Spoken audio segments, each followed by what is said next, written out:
9 months ago, the new Israeli parliament was sworn in, and there were a lot of familiar faces, not from the world of politics, from the media.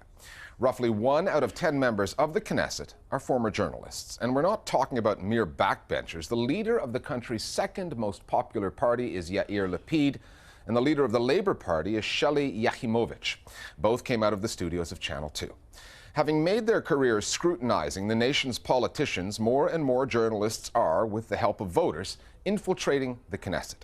Israel's link to journalism goes way back. Before becoming the father of political Zionism, Theodor Herzl was a journalist. He wrote a column for a newspaper in Vienna.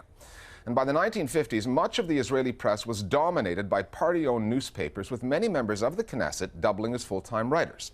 But what is it about Israeli society today that more and more journalists are cashing in on their high profiles, trading reporting for politics? The Listening Post's Phillips now on what this trend means for governance in Israel and for the media.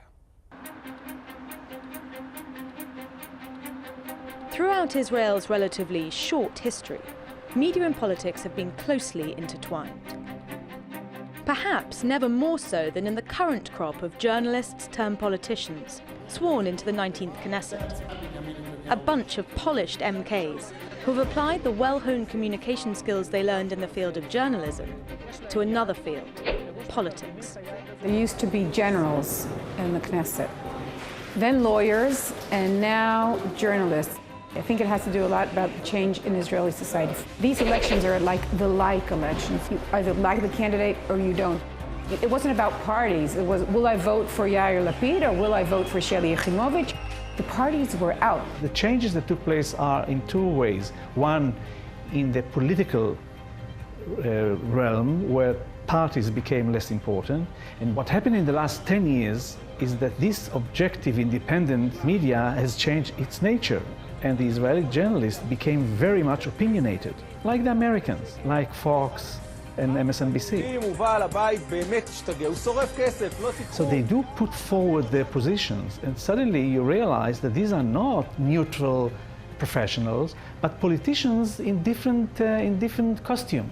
Yair Lapid is definitely an example of personality politics. In 20 years, we saw the rise of the journalist or media person as a celeb. And once that happened, party politics went down and personal politics, popularity politics went up. So the two things merged in a way and gave rise to the possibility that a journalist or media person who is a celeb could go quickly and efficiently into politics, and that is definitely evident with Yair Lapid. Lapid has made the move to politics look easy. But take a look at this. Back in 2005, he interviewed another journalist turned politician. האם שווה לזרוק קריירה תקשורתית כל כך מצליחה בשביל כל הגועל נפש הזה? Then he did exactly the same thing. Lapid gave up his anchor chair, formed his own party, and ran for prime minister. These are the facts. Now he's Prime Minister Netanyahu's chief coalition partner, the finance minister. But what does crossing the line mean for a journalist's relationship with former colleagues? When I left my paper, Haaretz, my friends, journalists, were offended. They saw me as a traitor. I changed family. I divorced my first family. So you're asking me a question. You left your wife for someone else. Did she like it? Of course not. It's the same. All of a sudden you're judged differently. The trend to cover politics very cynically, which is harmful to politics in general, is also very personally felt by journalists who have crossed to the other side. Miki Rosenthal from Labor is a very good friend of mine. We worked together on the same show. We had a conversation about the fact of how we turned from 20 years of being courageous journalists fighting the establishment to being corrupt politicians, part of the establishment, and that happened in a blink. Many journalists spend their careers covering, analysing, skewering Israel's politicians, sometimes even skewing what they say. Clearly, they consider journalism the ideal training ground for politics. They think they know how politics works, but do they really? Does knowing the Knesset from the outside really prepare one to work on the inside? Absolutely not. And I can tell you that because I was a journalist and I became involved in politics. The relations between journalists and politicians are very close. But if you talk in general terms, journalists know, but it doesn't mean that they are good politicians. We live in a world where someone who knows nothing and didn't do anything in his life suddenly wants to be a prime minister. They are underprepared for office. I think that at the end of the day, Yair Lapid can be a wonderful journalist, and he was a wonderful journalist. He's a very, very talented writer. He takes nothing, he leaves nothing to chance. But at the end of the day, he has no clue about finance.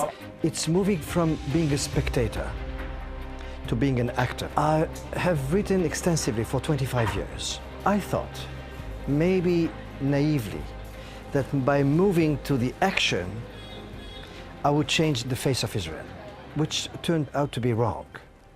It's not as easy as I thought. It didn't work for Daniel Ben-Simon, but that has done nothing to deter other media types from invading the Knesset.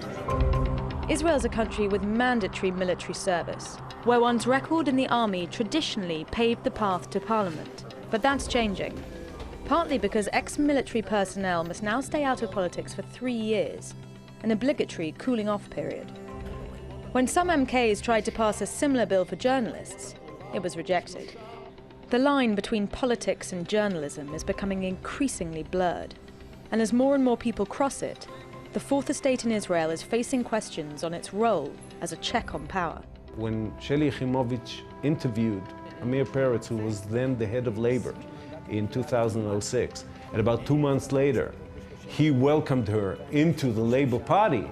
So people said the interview was, very soft and very complimenting because she was already planning her move into politics. איך התחושה להפוך בן לילה לסוג של יקיר תקשורת בשיא הטרנד? Now there's distrust and basically I think it's a positive thing. Obviously, when a journalist moves to politics, he hurts his own profession. Because they say you have a hidden agenda. It is a major problem, and unfortunately, most of my friends left journalism to politics in a matter of a few weeks, which is a prostitution of the profession. That's why journalists and politicians are the least trusted professions in Israel. That was confirmed in a recent study by the Institute for Israeli Democracy on public trust and state institutions. At the very bottom of the pile, journalists and politicians, separated only by Israel's religious leaders. The Israelis do trust the military, the security forces, the Supreme Court. They get about 80–90%.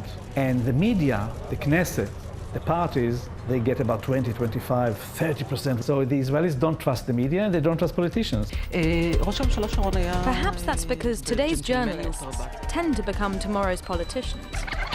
It's a revolving door, although most of the traffic in Israel is heading in the same direction, in search of power. More Global Village voices now on the increasingly well-worn path between the worlds of journalism and politics in Israel. I don't think that journalists are well prepared to be politicians. I think that as journalists, they are required to sit on the fence and criticize whatever they see in front of them, and not to take the real decisions that the government has to take or that any political figure has to take. But what they do have is a brand. They are well known. Everyone knows their faces. Everyone thinks something of them. And I think that this is what happened in Israel when we had some kind of a leadership vacuum. The notion of the fourth estate, I think it's an invention. I think most of the media people are connected to politicians and they're not playing their role as the checks and balance. There's not objectivity in the media, it's all subjective. Hence, I don't think that they're betraying their role. I think it wasn't their role to begin with.